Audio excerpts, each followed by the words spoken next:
Hello sa aking mga kabaliktad dyan. Sa araw na ito, gagawa tayo ng natural oil or sinatawag namin sa waray na lana or mantika. Basically, dito sa likuran ko, meron tayo dyan, mga nyog, yan. Kukuha tayo ng 5 dyan. 5 piraso lang, marami na yun. So, gagawin ko is tatanggalan ko ng bunot, then kakayurin ko. Yun ang gagawin nating natural oil. So, watch out for that. So, ito guys, hindi tayo na limang magandang patin. Ito.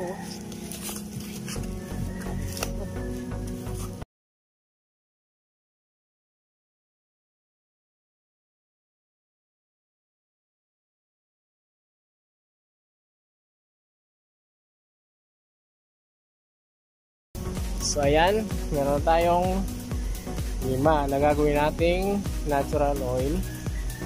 Ayan, mantika or sa Bisaya lana or mantika na natural way.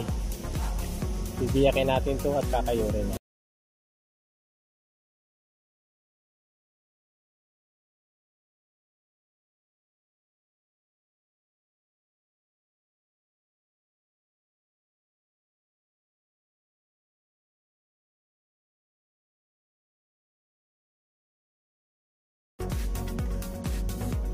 Saka ito yung pang-ilima. Buhay din siya, oh. Guys.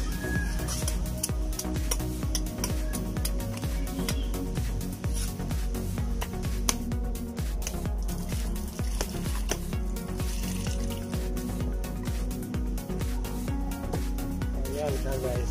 Masarap yan, malaki.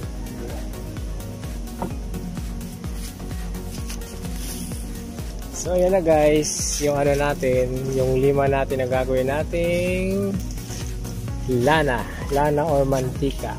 Yeah? Kakayurin ko yan. Ito masarap to guys. Ito masarap. Buhay tawag yun sa amin sa waray. Itong maliit mas masarap to kasi ano siya, matamis na maliit.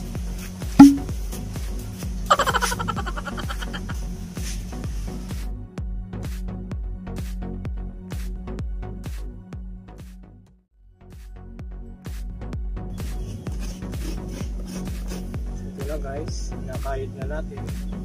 Nakahid na natin.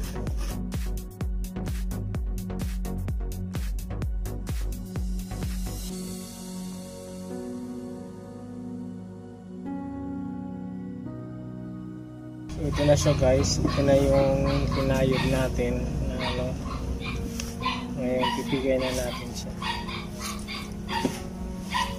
At ang tubig.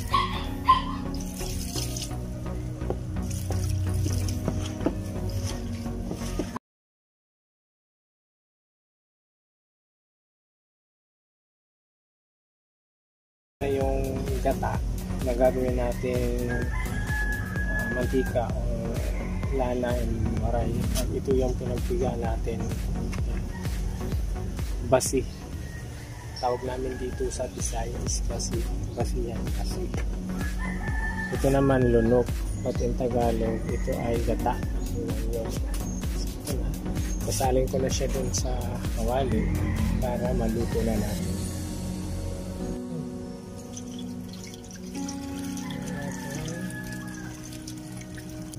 So ayan na guys, handaan na siyang lutuin ko para maging mantika.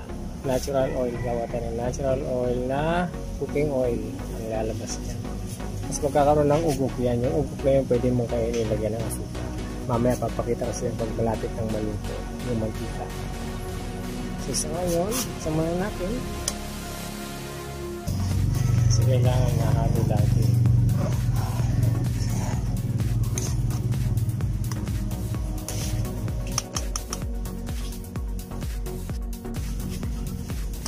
Guys, kumukulo na.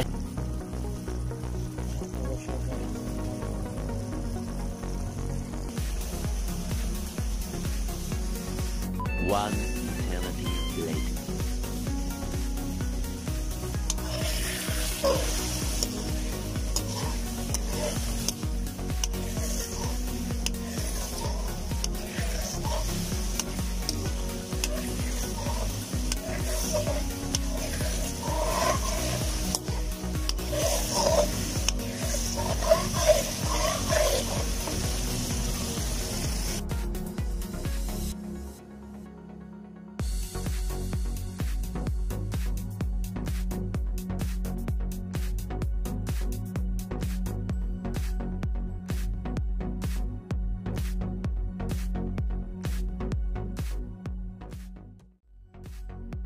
A few moments later.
Ayan guys, tapos na tayo sa ating ginawang natural oil o yung gata na ginawa natin.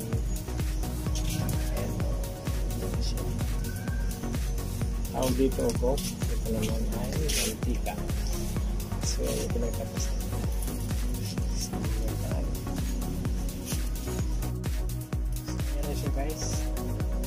Ganyan po yung paggawa. Simple yung paggawa ng mantika. Galing sa natural o galing sa moon. Sana may natutunan po kayo. Sa mga hindi ko po nag-subscribe, please subscribe to my channel. Like ito at